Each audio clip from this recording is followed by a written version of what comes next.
Բարևձեզ հարգելենակիցներ, սկսում ենք այսօր հաղորդումը։ Օրեր առաջ կյանքի 17 ակնթարթ, ըստ որում ծանր կյանքի 17 ակնթարթ դրված էր որպես տեսահոլովակ 17 վայրկյան տևողությամբ լույս աշխարհում, բոլորդ տեսել եք։ Այսօր հաղորդումը նվիրված է թե այդ ինչ ծանր ակնթարթներ են, որը վերաբերվում է Ռուսաստանում ապրող հայերին։ Ով է հետաքրքրում նրանց կյանքով, ով է պարտավոր, ով է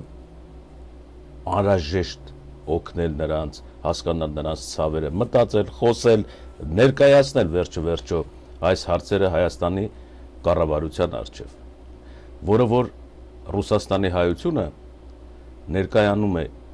ներկայացնում է, այսպես ասած, աշխարհի մոտպես ամենամեծ սփյուռքը, եւ մենք բոլորս դա գիտենք, թե 7 միլիոն աշխարհասփյուռ հայերից 3-ը արդեն ապրում են Ռուսաստանում։ Եվ այսպես ծանր կյանքի 17 ակնթարթ։ Երբ սա դրված էր, ընդամենը 17 վայրկյանների ցուցադրվածությունը մի շարք նամակների եւ քննարկումների պատճառ հանդիսացան, որը որ ես ձեզ կկարդամ մինչեւ բուն նյութին անցնելը։ Մեր այս հաղորդման նպատակն է օգնել հատկապես Ռուսաստանի հայերին, որոնց մասին շատ բաներ են խոսում, որպես կազմակերպած համայնք, որը ունի Ռուսաստանի հայերի միությունը, համաշխարհային կոնգրեսը այնտեղ է մնում, եւ տեսակ բաներ, միլիարդատեր, միլիոնատերեր կան, ինչ որ ամեն ինչ կա, կարծես, չնայած 3 միլիոնը չունի կառավարություն այնտեղ, որտեղ մի մասը արդեն Ռուսաստանի քաղաքացի է դարձել, այդ հարցներ կքննարկենք, բայց կան մեծամասամբ նաեւ Հայաստանի քաղաքացիներ, ինչպիսին է նրանց վիճակը, ինչ օրով են ապրում նրանք, այս բոլորը այսօր ես կքննարկեմ, կենտրոնանում ենք Հայաստանի Հանրապետության դեսպանատան աշխատանքների վրա Մոսկվայում, մանրամասնորեն ամեն ինչ կհետաքննենք, բայց մինչև այդ քննարկում ենք այն նամակները, որը ուղարկված են լույս աշխարհին, որոնք դուք սայթի վրա կարդացել եք, նրանք որոնք նոր են միացել այդ սայթին, ուրեմն պետք է կարդան, որտեղ ես այնտեղից եմ արտատպել այս ամենը։ Ուրեմն, քանի որ հաղորդումը դրված էր օգոստոսի 21-ին, առաջի քննարկումը այսպիսին է։ Գրված է նորիկ։ Ռուսաստանի հայերի վիճակը խայտառակ վիճակ է, ցակուցրիվ, անկազմակերպ եւ ապուշացված վիճակ։ Դրան նպաստել են եւ նպաստում են առաջին հերթին եկեղեցին, որը վերահացվել բիզնես հիմնարկի եւ հայ երիտասարդներին Ջեյմս Ռասելներով է դաստիարակում։ Դուք արդեն գիտեք Ջեյմս Ռասելը ով է։ Այստեղ թե նորիկը ինչ է ակնարկում, իմ համար պարզ չէ, որտեղ ես չգիտեմ թե Մոսկվայում, եթե որովհետեւ բան գիտեք Մոսկվայի ապրող հայերը, ապա ավելացրեք, լրացնենք այս ինչ է նշանակում, որ եկեղեցին վերահացվել բիզնես հիմնարկի եւ հայ երիտասարդներին ամերիկյան հայագիտական ամբիոնների կարկառուն ներկայացուցիչ Ջեյմս Ռասելներով է դաստիարակում, այսպիսի նախադասություն է գրվում։ Մեկ էլ հայ հեթանոսների դեմ բամբասանքով է զբաղված։ Դեսպանատունը, որը թքած ունենա իր քաղաքացիների վրա եւ որոնք դիտվում են միայն որպես կթուկով, որոնց վրա տարբեր տեսակի թղթեր են վաճառում։ Դրա համար էլ հերթեր են առաջացնում, որ տեղեկանքները լավ վաճառվեն։ Իսկ համայնքները պարզապես փուչիկներ են, ջհուտացած էլիտայով եւ նրանց ծառայող բթացված հայերով։ Սա է մեր ռուսաստանյան սփյուռքի դաժան, բայց իրական պատկերը։ Գրում է նորիկը Ռուսաստանից, հավանաբար Մոսկվայից, չի գրված քաղաքը, բայց մի քանի նախադասություններով հարցը սրում է եւ մեջտեղ է բերում հայկական հարցը Ռուսաստանում, ինչպես հայոց ցեղասպանության հարցը մենք ունենք 15 թվին, հիմա էլ բանից դուրս է գալիս, որ Ռուսաստանում է այս ամենը կատարվում։ Երկրորդ նամակը կարդամ ձեզ, սա նորիկն է, հիշենք, որովհետեւ պետք է անդրադառնանք նրա ասածներին։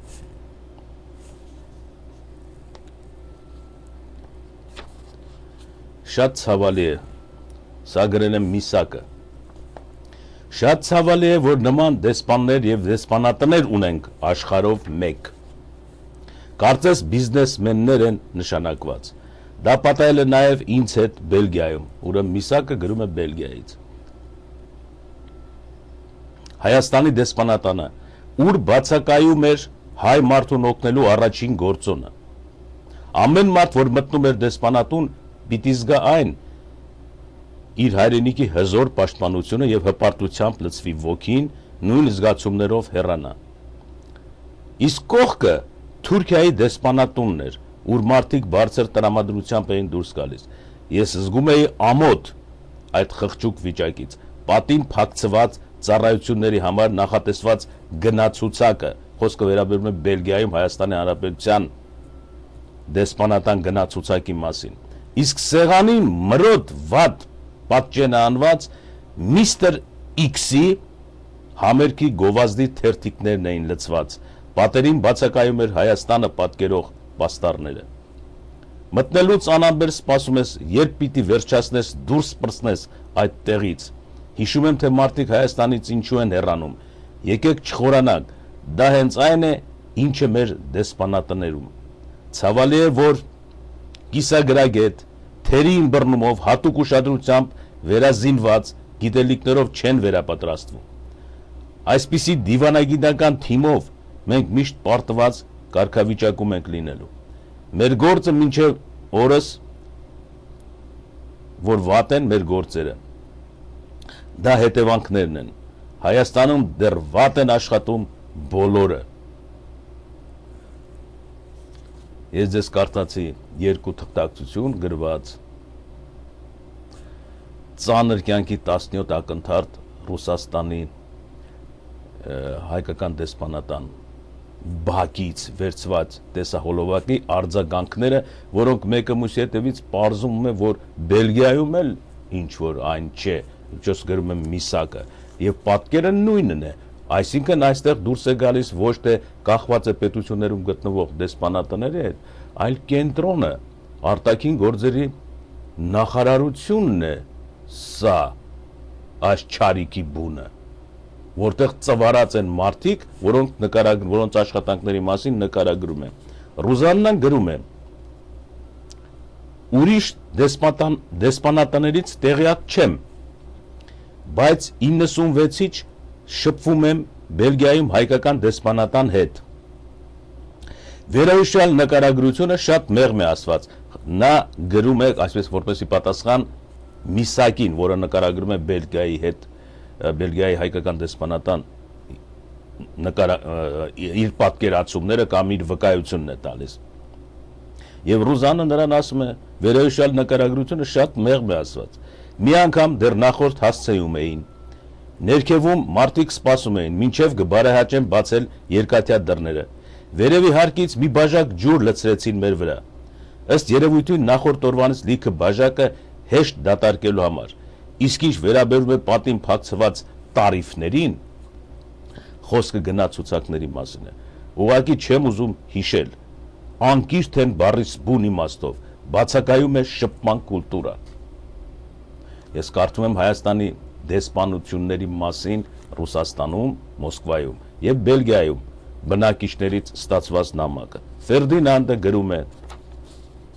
շատ ցավալի թեմա է։ Ինքս Մոսկվայում եմ ապրում եւ մի քանի անգամ գործ եմ ունեցել այդ օֆիսի հետ։ Բերանս չի բացվում։ Դեսպանատուն ասեմ, բերանս չի բացվում, ասում է դեսպանատուն ասեմ։ Տեսնես ինչ ասելու։ Հակիրճ բյուրոկրատիայի եւ օրինականացված դրամաշորտության աննախադեպ կառույց։ Հարգելի Հայաստանի կառավարություն, դուք լսում եք ինչ են խոսում Մոսկվայի հայերը։ Հայաստանի դեսպանատան հասցեին, որը գտնում է Մոսկվայում, որը թքած ունի իրենց դիմող հայրենակիցների վրա, ել չեմ ասում կարգ պաշտպանող զինվորականների կեցվածքը, որոնք հայեր են իհարկե, որովհետև այդ տարածքը համարում է Հայաստանի Հանրապետության մի մաս, զորակոչված հայեր Հայաստանից, ում տղաներն են հայտնի չէ, բայց այստեղ նա բողոքում է այդ զինվորականների կեցվածքը, որոնք պահապաններն են, այսպես ասած։ այնքան լկտի են պահում իրենց, կարծես սահմանում թշնամու դիմաց են կանգնած։ Ցավալի է եւ զայրացնող, համայնքի մասին էլ կարելի է ընդհանրապես չխոսել, դա VIP club է, ոչ բոլոր հայերի համար, իսկ դեսպանը զբաղված է բյուլբյուլ օղլիներով, թե սա ինչ է նշանակում չգիտեմ, դեսպանը զբաղված է բյուլբյուլ օղլիներով, սա նշանակում է, որ երգիչներով, որովհետև բյուլբյուլ օղլին ադրբեջանական երգիչ էր, թե կոմպոզիտոր էր, կամ երգիչ էր, կամ կոմպոզիտոր էր բյուլբյուլ օղլի։ Եվ ակնարկում է, որ դեսպանը զբաղված է երգիչներով, նույն բանը մենք տեսնում ենք Բելգիայից եկած, որ սեղանի վրա ինչ-որ գովազդներ կային Mr. X, սա էլ Հայաստանի երգիչ է, որը ժամանակ առ ժամանակ սև մասկա հակած դուրս էր գալիս, Լոս Անջելեսով է եկել, համերգներ էր տալիս, այդտեղ կազմակերպիչները մի անգամից վերջացնում էին հարցը, այսինքն վաճառում էին տոմսերը, սա երգում էր իր տրադիցիոն իտալական երգերից ու գնում էր, ուրեմն Բելգիայում էլ է նա գնացել, եւ սա դեսպանատան միջոցով է կատարել, որտեղ Բելգիայում ասում է սեղանի վրա կար այդ գովազդ, այսինքն դեսպանատները զբաղված են մշակութային գործունեության գովազդներով եւ մարդկանց բիզնեսը ծաղկացնելով տվյալ տարածքներում, այդպես է զգացվում դեսպանատները, թե ինչ աստիճանի վրա ինչ մակարդակով չգիտենք իհարկե, բայց այստեղ որ Մոսկվայից արդեն ասում է դեսպանը զբաղված է բյուլբյուլ օղլիներով, այսինքն երգիչներով, եւ հետո գրված է Ֆերդինանդ, դուք բացարձակապես ճիշտ եք, Ֆերդինանդ ինչ էր գրել, հա, այս վերջինը, մեկ ուրիշը գրել է, Ֆերդինանդ, դուք բացարձակապես ճիշտ եք, ահա այն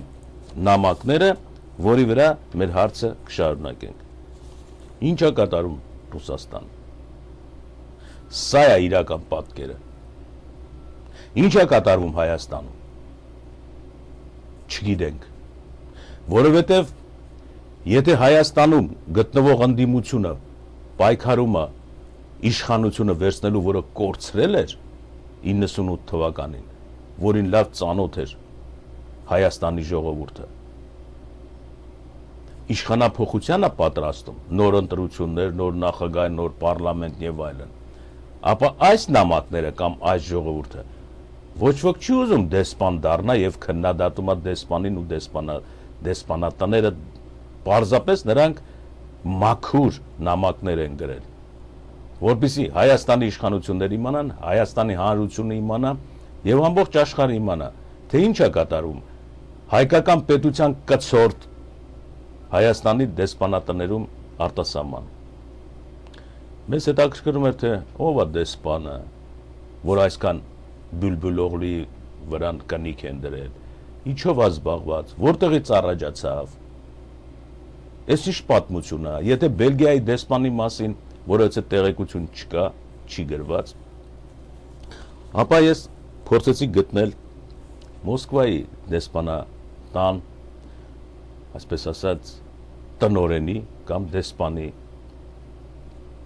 տվյալները, ամենահեշտը գնալ մտնել կայքեջ, կա այդպիսի կայքեջ, որը չգիտես ինչի միայն ռուսերեն է գրված, այսինքն Հայաստանի դեսպանություն Մոսկվայում, միակ ռուսերեն է գրած, եւ այնտեղից վերցնել որոշ տվյալներ, ինչքան էլ ուզում է ասում սխալ գրված լինի կամ ոչ ճշտված, բայց այդ տվյալները օգտակար են։ Պետք է ես ձեզ նկարագրեմ դեսպանատնից վերցրած մի քանի տվյալներ, ուրիշ ձև չկա, որպեսզի դուք պատկերացում կազմեք։ Առաջինը ծանոթանանք Посольство Республики Армении в Российской Федерации, ով է դեսպանը, այստեղ գրված է, նախ նկարը տեսեք, որ ճանաչեք, հետո չասեք, չենք ճանաչում, ահա, ավելի մոտիկից նայեք,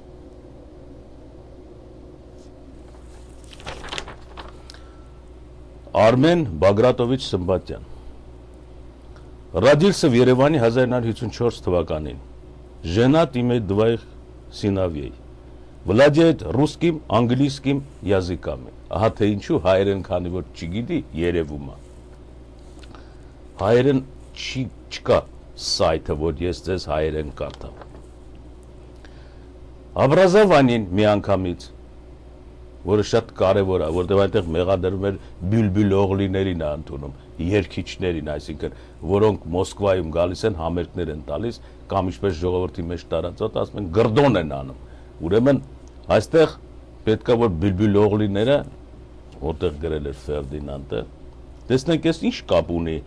որ Արմեն Բագրատովիչ Սմբատյանը երգիչների հետ մեծ կապ ունի, այսինքն սիրում է Բյուլբյուլ Օղլիներին։ Կենսագրությունից պարզվում է, որ կրթությունը գրված է հենց առաջի տողով Մոսկովская государственная консерватория имени Չայկովսկого։ Ահա։ Եվ այսպես կենսագրությունը գրված է շատ խառը, անհասկանալի, թե ով է սա, որտեղից առաջացավ, ինչ գործեր է արել։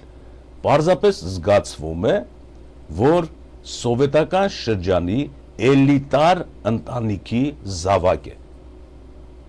Այսինքն անկախությունից հետո 91 թվականին մեծ հարված էր, որ կառավարման համակարգերից դուրս մղվեցին մարդիկ,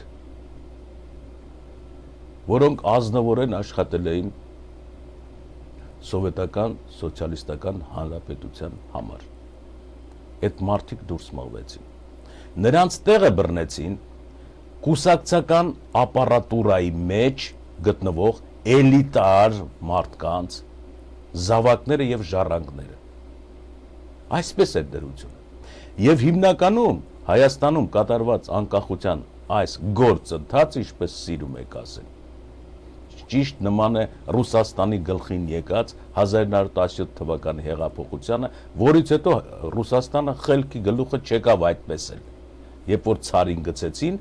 փոխվեց կառավարման համակարգը, բայց կառավարիչները արդեն բանվորներն ու գյուղացիներն էին, այդպես էր երևում։ Բայց հիմնականում արտասահմանից եկած մի վագոն, հիշում եք, չէ՞, Ամերիկայից հիմնականում Տրոցկու ղեկավարությամբ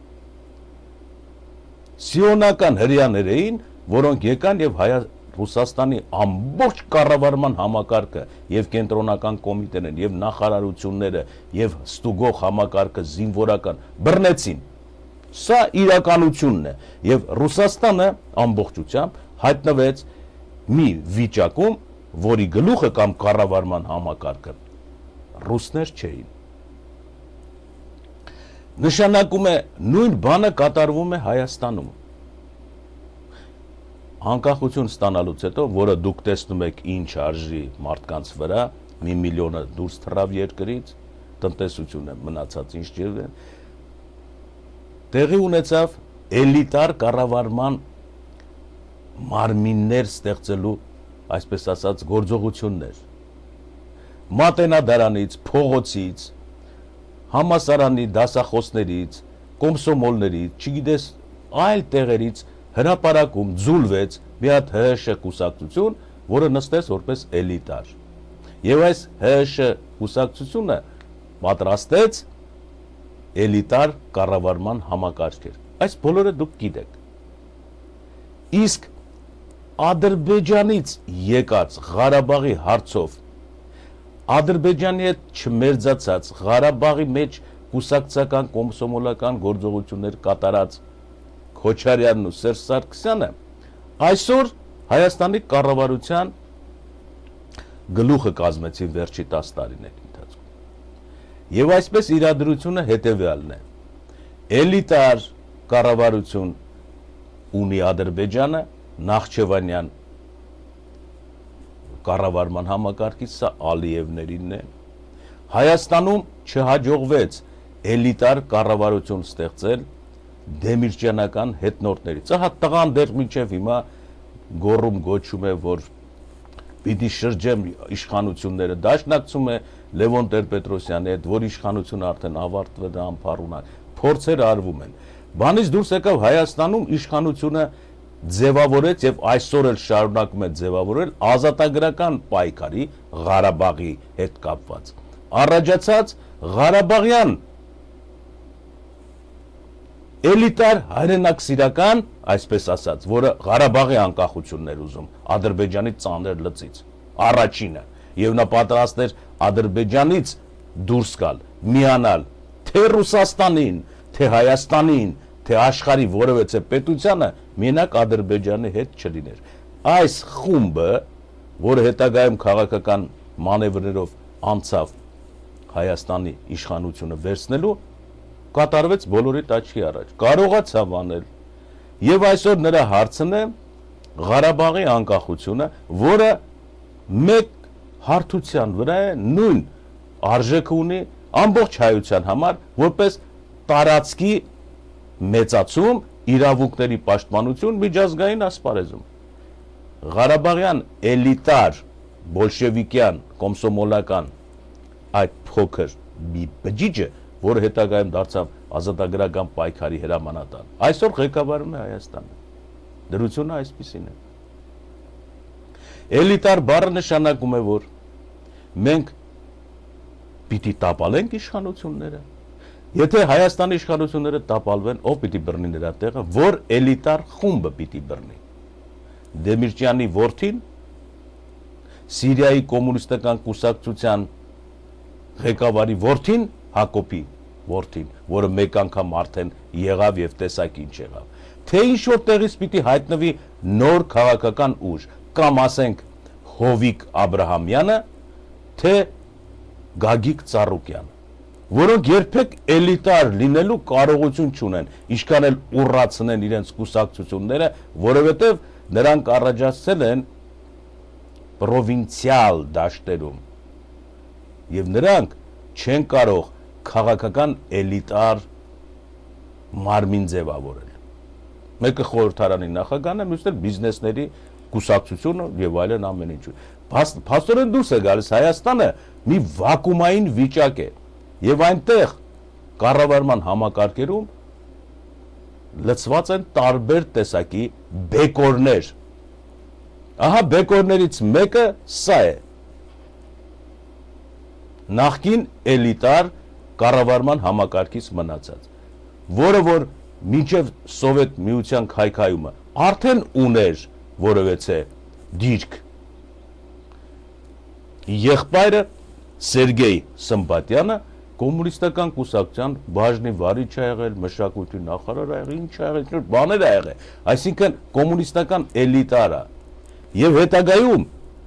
Սմբատյանը անցել է ՀՇ-ի էլիտար կառավարման համակարգի մեջ Լևոն Տեր-Պետրոսյանի ղեկավարությամբ։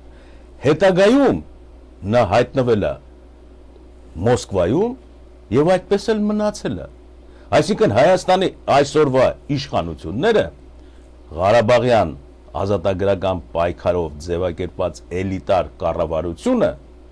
տեղյակ չի դեսպանատներում ինչա կատարվում։ Եթե տեղյակ լիներ, ես կասեի, որ սրանում մեղավոր է Հայաստանի կառավարությունը։ Հենց Սերժ Սարգսյան, վստահ եմ, որ տեղյակ չի, ինչպես Քոչարյանը տեղյակ չէր, որ Ռուբեն Շուգարյանը, որը Միացյալ Նահանգների դեսպանն էր Լևոն Տեր-Պետրոսյանի օրոք, որը նաև արտաքին գործերի նախարարի տեղակալն էր Քոչարյանի օրոք, պիտի միանա Լևոն Տեր-Պետրոսյանի երկու բարի հեղափոխությանը եւ ինքը պիտի նրան զրկի լիազորություններից։ Քոչարյանը տեղյակ էր, տեղյակ չէր։ Քոչարյանին տեղյակ էր պահում այդ մասին, որ Ռուբեն Շուգարյանը դավադրության մեջ կազմակերպիչներ է։ Անվտանգության ուժերը այդ մասին գիտեին, տեղյակ էին պահում։ Փորձը ցույց տվեց, որ տեղյակ չէին պահում։ Ուրեմն անվտանգության ուժերը, հետախուզական ծառայությունները Հայաստանի ինչ վիճակում են գտնվում։ Դուք ինքներդ պիտի գլխի ընկնեք արդեն։ Այսինքն եւ Քոչարյանը եւ այսօրվա իշխանության ղեկավարները մի հոգի է ղեկավար են, մնացածը ասեցի ինչ են, նրա համախոհներն են։ Տեղյակ չեն, թե ինչ է կատարվում իրանց շուրջը։ Եվ իշխանությունների հասցեին կատարված այս ամբողջ իրադարձությունների թնջուկը, որ ժողովուրդը ուտում է թուք ու մուրը եւ այլն։ Սրա պատճառն է։ Ինֆորմացիա չկա։ Եվ այսօր ես ինֆորմացիա եմ տալիս Հայաստանի Հանրապետության գլխավորին, որ շուրջդ նայի Հայաստանի Հանրապետության դեսպանատները դրանք ինչպես ցույց տվեց դեպքերի ընթացքը նախագահական ընտրությունների ժամանակ այն օջախներն են, որտեղ կերտվում, թրծվում են համահայկական դժգոհությունների մեծամասնությունը։ Այստեղ է էփվում Հայաստանի նկատմամբ եւ ատելությունը եւ այն հաստատումը, որ իրանք, որ գտնվում են արտասահմանում այս դեսպանատների շուրջը ապրում են տարբեր պետություններում հայերը, վստահ համոզված են, որ լավ են արել, որ Հայաստանից եկել են, բայց կուզեին այսպիսի պետության ներկայացուցիչների հետ հարաբերվել եւ զզվանքով եւ ատելությամբ են գնում դեսպանատուն ինչ որ թղթեր ստանալու, տալու, վերանորոգելու, իրենց սեփականությունների մասին տեղեկանքներ հայթայթելու, հարազատներին ուղարկելու, այլ եւ այլ կադաստրների մեջ մտնելու համար։ Այսինքն, երբ որ դուրս են եկել Հայաստանից, էլ Հայաստանի հետ հարաբերություններ չեն ուզում ունենալ եւ այս դեսպանատները, որոնք որ դրված են աշխարհի տարբեր երկրներում, հայ առաքելական եկեղեցուց ավելի մաքուր, սուրբ կառույցներ պետքա լինեն, որպես պրոպագանդայի օջախներ, որպեսզի մարդու մտքում առաջանա, արդյոք ինքը ճիշտ է վարվել, միգուցե փոխվել է ամեն ինչ, բայց ոչ, սրանք գալիս են հաստատելու, որ դուք, որ փախել եք, հեռացել եք, դուրս եք եկել Հայաստանից, շատ լավ եք արել, որովհետև մենք կանք, ինչպես տեսնում եք, ահա Բելգիայում եւ Մոսկվայում, եւ մեր գլխավորներն էլ հիմնական կենտրոնը գտնվում է Հայաստանում, բուրգը։ Երբեք չմտածեք Հայաստան գնալու մասին։ Այս բացատրությունների վրա ծիծաղելի է Արիտուն ծրագիրը, երբ ես նամակներն եմ կարդում։ Այսինքն Արիտունը ինչ է նշանակում։ Դա մի ծածկույթ է ծածկելու այս աշխատանքները։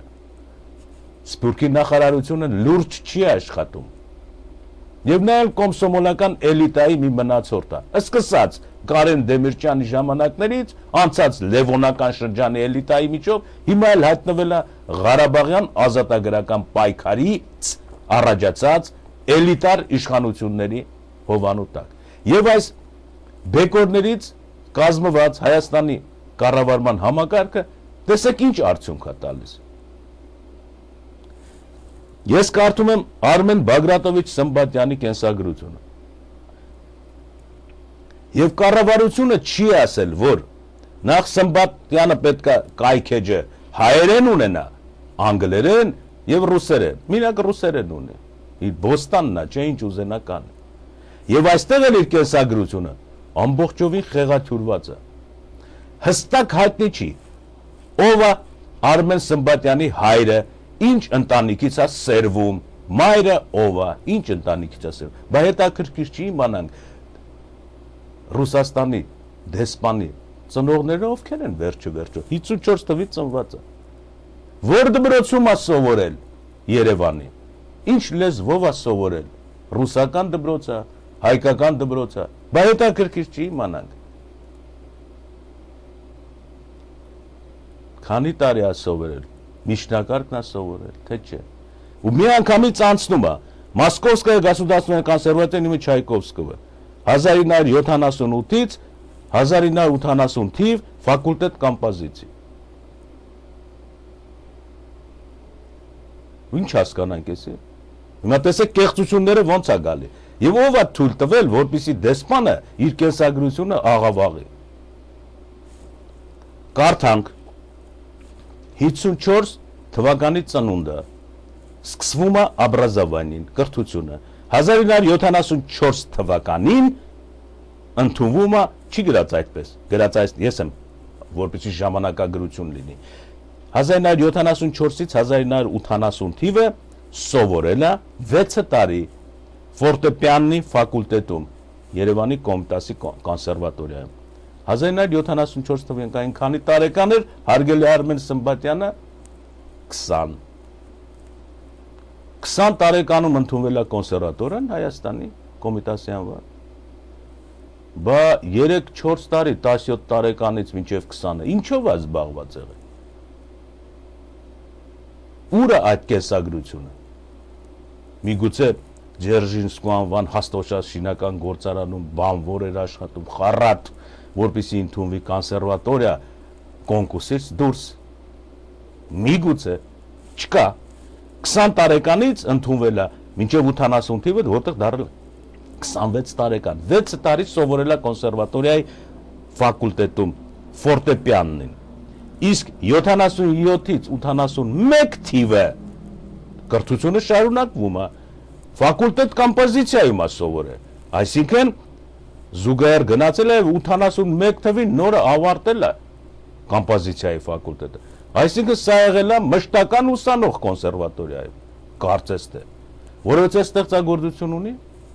ոչ ոք չի հիշում, ինչքան էլ հարցապնդում ենք, որովհետև երբ գրել է, չգիտենք, նոտաներով նվագում է, միգուցե, բայց ահա սա իր կենսագրությունն է եւ 81-ից 83 թվականները ասպիրանտուրա է սովորել Կոմիտասի անվան կոնսերվատորիա, բայց ոնց կարող էր միևնույն ժամանակ հանկարծ 78-ից 80 թիվը 3 տարի սովորել Մոսկվայի Գոսուդարստվեննի կոնսերվատորիայում Չայկովսկու ֆակուլտետ կոմպոզիցիա, ոնց կարող էր դա անել, համ Երևանում սովորել, համ այնտեղ, հա, եւ այս ամբողջ սովորելու process-ը տևել է 7 տարի, լավ արել, բայց 3 տարի ուր էր միջնակարգ կրթությունը ավարտելուց հետո, լռություն, եթե սովորել է KGB-ի հետախուզական դպրոցներում գրեք հիմա ամոթ չի, որովհետև դեսպանատներում աշխատելու համար պիտի պետական անվտանգության ծառայություններում աշխատած փորձ ունենաս, սա արտաքին գործերի նախարարության հիմնական գրավականն է, որպեսզի իբր թե արտասահման չփախչես հանկարծ, պիտի լինես վստահելի անձ, ծիծաղելի մի բան։ Բաց ամնում այդ տեղը, չգիտենք ինչ արել, ոչ մի տվյալ չկա,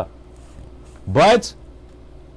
լրացուցիչ, այսպես ասած, ոչ հաստատված տվյալներով մեկ ուրիշ աղբյուրներից կարդում ենք հետևյալը, որ Արմեն Սմբատյանը Երևանի Չայկովսկու անվան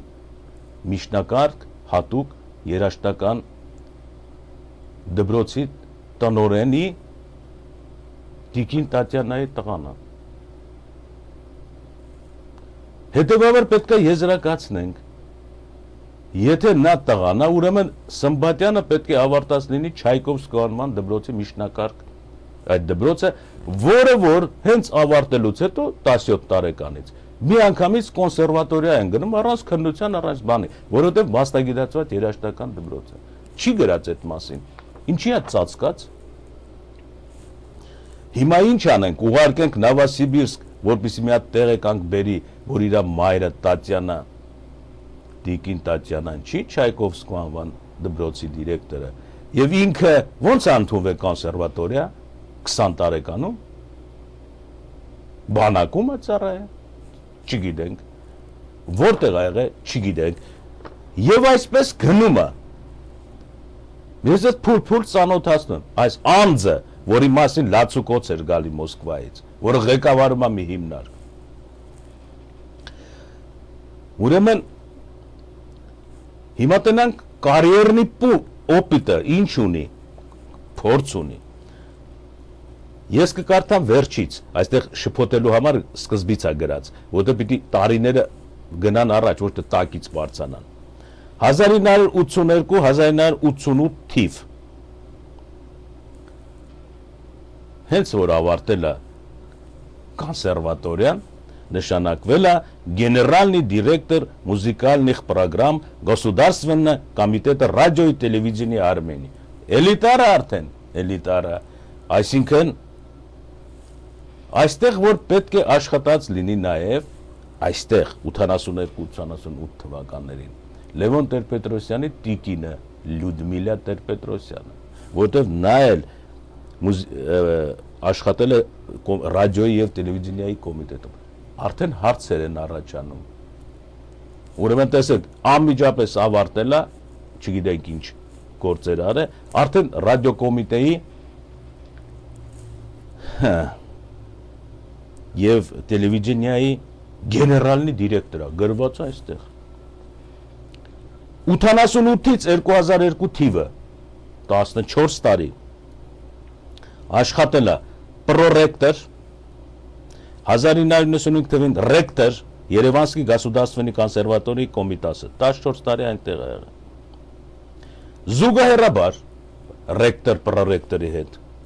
96-ից 98 թիվը տեսեք քանի պաշտոն է զբաղացրել Մինիստր կուլտուրի, մշակույթի մինիստր երիտասարդների երիտասարդության եւ սպորտի գծով Ռեսպուբլիկա Արմենիա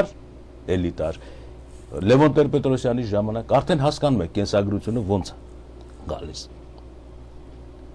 97 թվին զուգահեռաբար չէ որ 14 տարի համես էր Председатель Армянского общества связи с зарубежными странами, негосударственной организации по координации сотрудничества с более чем 50 երկրների հետ 97 թվից էլի մեջն է իսկ 2002 թվականին Чрезвычайный и полномочный посол Республики Армения ՌՖ ինչ արժանիքների համար է նշանակված Ռուսաստանի դեսպան Քոչարյանի կողմից հավանաբար կամ 2002 թվականին Քոչարյանը ով է ներկայացրել արտաքին գործերի նախարարը Սփյուռքից եկած են Օսկանյանը ինչքան փորես հատակից բան դուրս կգա լիքը բաներ դուրս կգա էլիտար կառավարությունը այսօր Հայաստանում ես ձեզ ասեցի մնացորդներից պատրաստված կոմունիստական նախկին դեմիրճյանական Լևոն Տեր-Պետրոսյանի նախկին կառավարությունից եւ Ղարաբաղյան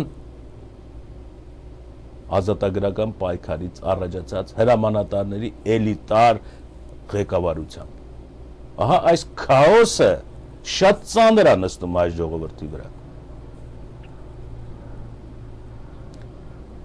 ինչպես նամակներից տեսնում եք, ինչպես ես էլ գրում եմ։ Ուրեմն այսպես նստեց արդեն որպես պասոլ 7 տարի նստած է։ Բայց ոտես չի, պետքա մեդալներ տրվի, այստեղ գրած է։ Եվ կոչումներ պիտի տրվի այս մարդուն, երաժշտության բնագավառում, բայց դե ոնց է երգիչ կոմպոզիտորը դարձել քաղաքականության մեջ երկիր ներկայացնող դեմք, ես այդ չեմ հասկանում իհարկե, որովհետև խախտված է ընդհանուր պալաժենին, ոնց որ ասում են։ Քաղաքագիտական կրթություն չունի։ Օրինակի համար ասենք, խոսքի օրինակ։ Եթե Արմեն Այվազյանը ունի քաղաքական գիտությունների դոկտոր, քաղաքական Հայաստանի քաղաքականությունը Ռուսաստանում դեսպանատունը ոնց պիտի ներկայացնի։ Դուք տեսեք կադրային ինչ ջարդ է գնում Հայաստանում։ Նախկին կառավարություններից էլիտարի այս միրար մեջ տեղավորվելով։ Պատկերացնում եք, չէ՞ ինչ է կատարում։ Եվ Արմեն Այվազյանը, որը գրեց վտանգելով իր կարիերան եւ ամեն ինչը, ամերիկյան համասարաներում ծայր առած հակահայկական տրամադրությունների դեմ քաղաքական պայքարը։ Արմեն Սմբատյանը կարող է այդպիսի բան անել։ Ինքներդ պատասխանեք այդ հարցին։ Ինքներդ Հայաստանի ապրող բնակիչներ մի երկու պաստառ վերցրեք, ոնց որ անում են +1 հիմա եւ այլն։ Դուրս եկեք փողոց։ Եվ այս քաղաքական հարցերը դրեք ուղակի իշխանության գլխավորի առջև, որ այս նամակները Լուիս Վորդը կարդաց, ինտերնետում էլ դրած է։ Եվ մեղադրեց վատ աշխատանքը Հայաստանի կառավարության։ Որովհետև ժողովրդի ձայնը Լուիս Վորդով գալիս հասնում է մինչև մեզ, որից հետո սփռվում է աշխարհով մեկ։ Այսինքն ինչ պիտի արվի։ Ոչ բանտարկել է պետք, ոչ ծեծել է պետք, ոչ մի բան պետք չի։ Պարզապես պետք է կառավարման համակարգերը մաքրել։ Իսկական ավգյան ախորները սրանք են։ Ոչ թե գոտի կապել ես Հայաստան Երևանում, թե չէ։ Այդ միջոցառում չի, այդ քաղաքականություն չի, այդ գործ չի։ Եվ դա դարձնել։ Հիմա խոսեք, թե ինչու Ռուսաստանի Մոսկվայի դեսպանատունը այս վիճակում է։ Ներկայացնում եմ, չէ՞։ Կարող ենք խոսել, ոչ մի լրատվություն էլ մեջտեղ չի գա այս բոլորը դնելու համար։ Ինչու՞, որովհետև լրատվությունների կեսը ծախված են արտասահմանին, փողը պից է գալի։ Նրանք շահույթ չեն ստանում իրեն թերթ վաճառելով, ոչ էլ գովազդով։ Կեսն էլ ներքին այս բեկորների ծառայողներն են, որոնք էլի ֆինանսները ստանում են ըստի ծնդերից։ Էս է իրականություն։ Տեսնենք ինչ մեդալներ ու պարգևատրումներ ունի, ոսոց չի առանց մեդալի, մարդը այդքան տարի Բյուլբյուլ Օղլիի հետ գործ արի, ասես, չէ՞։ 2001 թվին այնց էսի է համահան է, որ պարգևատրվել է Մովսես Խորենացու շքանշանով 2001 թվին, որովհետև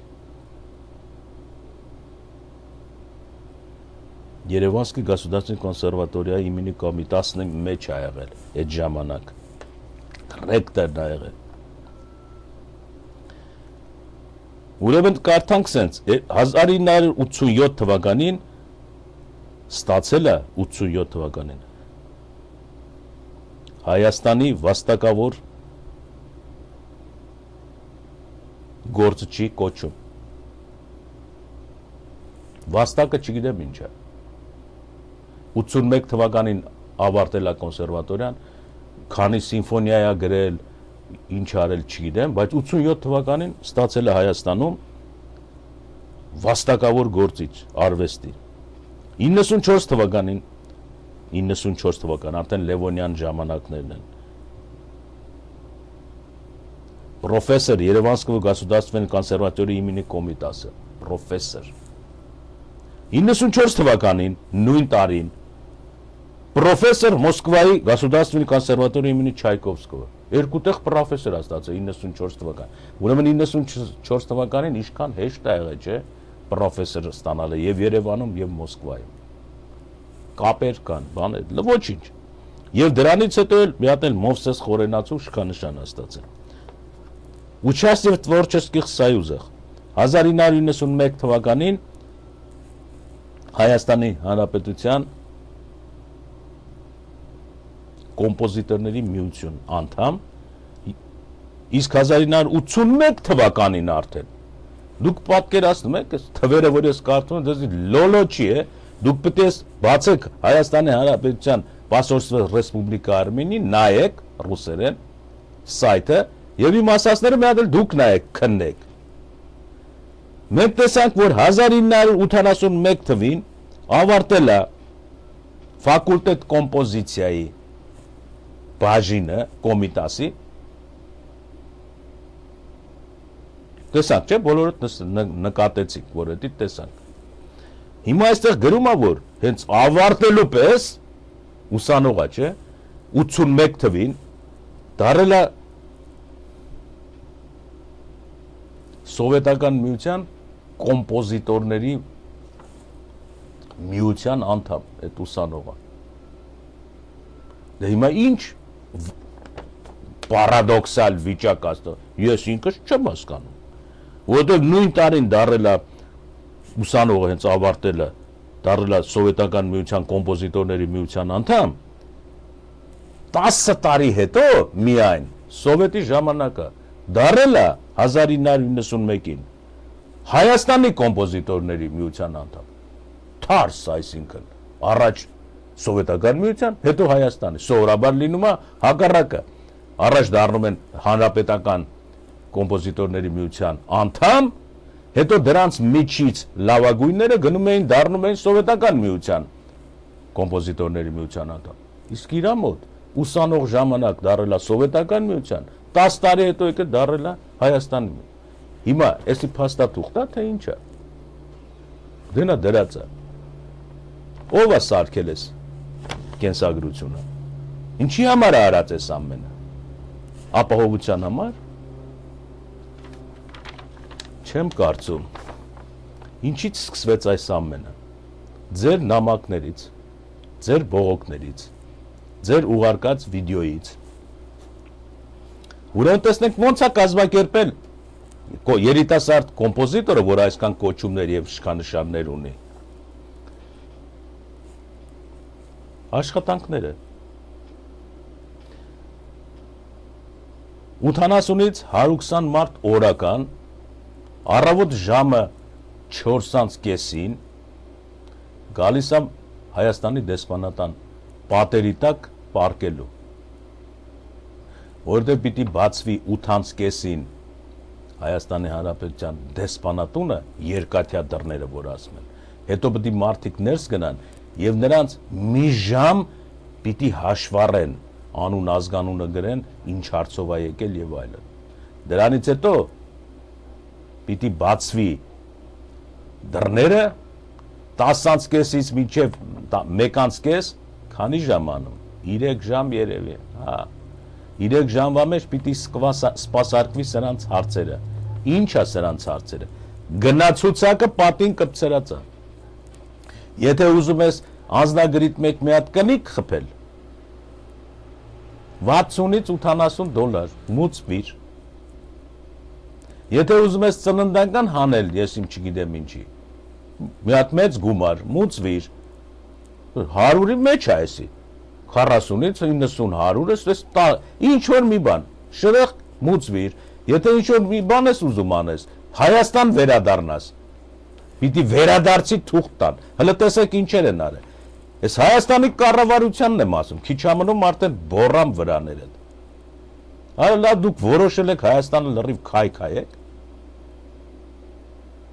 մի հատ շուրջդ նայեք, ով է թշնամին, ով է ձեր բարեկամը, ինչ եք անում։ Ուրեմն հարցնում եմ ես Ռուսաստանի հայերին, նրանք, որոնք Հայաստանի քաղաքացի են, Ռուսաստանում։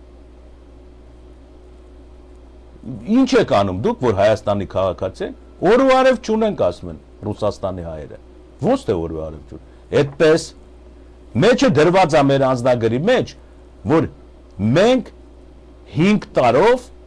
5 տարի ոնց որ ասեցի, կարող եք ստուգել։ Տալիս ենք ձեզ հնարավորություն Հայաստան վերադառնալու համար, այսինքն գնացիք, հետո կարող եք ազատ Հայաստան վերադառնալ 5 տարուց հետո։ 5 տարով Հայաստանից դուրս գալու վերադառնալու թույլատվություն են տալի։ Դուրս եկավ հայը Ռուսաստանից, գնում է Ռուսաստան։ Ռուսաստանի համար որոշված է, երկու պետություններ որոշել են, որ Հայաստանից եկած հայը 3 ամսից ավել չի կարա Ռուսաստանում ապրի։ Հələ տեսեք սրանց SNG-ի պատմությունը, ռազմական դաշինքը, ընդհանուր թշնամուն եւ այլն։ 3 ամսից ավել Հայաստանի քաղաքացին չի կարող Ռուսաստանում մնա։ Բա ինչ պիտի անի։ Պիտի գնա մի երրորդ երկիր, այսինքն Ռուսաստանից դուրս պիտի գա, պեչատվի, կնիկ տրվի, որ ինքը դուրս եկավ, հետո մի օր հետո հելի հետ պիտի գա, կնիկ պիտի տրվի, որ հետ եկավ, այսինքն պիտի թռչի դեպի Ֆինլանդիա, Ուկրաինա, չգիտեք կողքի երկիր, որը դուրս եկավ, ներս մտավ, 3 ամսից հետո նորից պիտի թուղթ վերցնի միլիցիայից, որտեղ է գրանցվում, գրանցվելուց հետո 3 օր կորցնի, հետո գրանցվելուց հետո իրան հաշվառեն միլիցիայում, որ կնիկ տնեն, որ 3 ամսից հետո եթե հանկարծ ինքը դուրս չեկավ ու ներս չմտավ, փողոցում բռնեն, deportation կանեն, Ռուսաստանից։ Հələ տեսեք ինչեր է արած։ Եվ այս բոլորը ով է արել։ Այս ինչ թշնամություն է հայերին։ Եվ այս ամեն մի անգամ դուրս գալը ներս գալի ինչքան է թե, ինչ արժի, հարցնում ենք հայերից։ $500 մեկ շնչին համար։ Պիտի գնաս, չէ՞, դուրս պիտի գնաս երկրից։ Ինքնաթիռի տոմս պիտի առնես, որ օդանավակայանում պիտի ասեն դուրս եկավ, հետո հետ պիտի գաս մի օր հետո, ասեն եկավ, հետո պիտի ասեն, ահա 3 ամիս էլ կարող ես մնալ։ Այս ինչ ավանտյուրա է Ռուսաստանի, Հայաստանի կառավարությունների կողմից սարկած հայի գլխին։ Սա միտք ունի, չէ՞։ Եթե ընտանիքով ես գնացել, ասենք 5 հոգի։ Տարեկան 4 անգամ ամեն մեկը պիտի ներս ու դուրս անի։ Այս քեզ եղավ $2000, 5 անգամ 2000, տարեկան $10,000 պիտի ծախսես, այս 3 ամիսների թույլատվությամբ, որպեսզի Հայաստանի քաղաքացի մնաս Ռուսաստանում։ Տեսեք ինչ արած։ Եվ Հայաստանի քաղաքացին, որ սիրում է իր հայրենիքը, բաղկացած է 5 հոգուց, ընտանիքը, $10,000 պիտի տա տարեկան, որպեսզի պահպանի Հայաստանի քաղաքացի պատիվն, արժանապատվությունը, ներկայությունը Ռուսաստանը, որտեղ մի տարով եկել է ինչ-որ գործեր անի, ընտանիքով հետ գա, Հայաստանի քաղաքացի է։ Եվ եթե հանգարց այդ տևեց 5 տարի, անցավ ժամկետը, որ դու Հայաստան կարող ես վերադառնալ, եթե անցավ 5 տարուց հետո, որ վերադարձ դու պիտի գաս այս դեսպանատուն, կզած, եւ այնտեղ ասես, ես ուզում եմ Հայաստան վերադառնամ, բայց անցել է, իրանք քեզ պիտի ծախեն վերադարձի թուղթ, դա բան տեսել եք, այսինքն իրանք թույլատվություն են տալի, այս Բյուլբուլ օղլու հիմնարկը, որ վերադարձի թուղթ պիտի տան, բա որ չտան, ոնց թե չտան, ինչ ուզում ես ասա, պիտի տան, ոնց պիտի տան, գնացուցակը հեն անդեղ դրած է, գնացուցակը, վերադարձի թուղթը ինչ արժի։ Եվ այս բոլորը կատարվում է նրա համար, որպեսզի Ռուսաստանում ապրող հայը ինչ մտածի։ Դու ասի թքած ես Հայաստանի անձնագրի վրա։ Ես դառնում եմ Ռուսաստանի քաղաքացի։ Հո ապուշ չեմ տարեկան $10,000 տալ, գնա հետ արի, 3 ամիսը մեկ դադարգուն եղի, երկրից Ռուսաստանից դուրս արի։ Պետք է ինձ այդ Հայաստանի անձնագիրը ու քաղաքացիությունը։ Ահա ոնց են սարքում, ոնց են դատարկում Հայաստանը։ Շատ քաղաքավարի, առանց ցավի, առանց նարկոզի, Ռուսաստանի քաղաքացի է դառնում։ Հետո որպեսի դառնա միլիոնատեր, հələ տեսեք ինչ բաներ կան, երազանքներ, եւ Հայաստանին օգնի բարեգործական աշխատանքներով։ Ֆանտազիա, սուպեր ուտոպիա, բայց իրականությունը սա է, այսինքն մարդիկ հարթ երազների մեջ տակից ինչ է կատարվում։ Շարունակենք վաղ այս թեմայով, այս հաղորդումը լսելուց հետո դուք ձեր կարծիքները գրեք, որպեսզի վաղը ես կարողանամ շարունակել այս թեման նաև հենվելով ձեր կարծիքների վրա։ Ստեսություն ձեզ մինչև վաղը։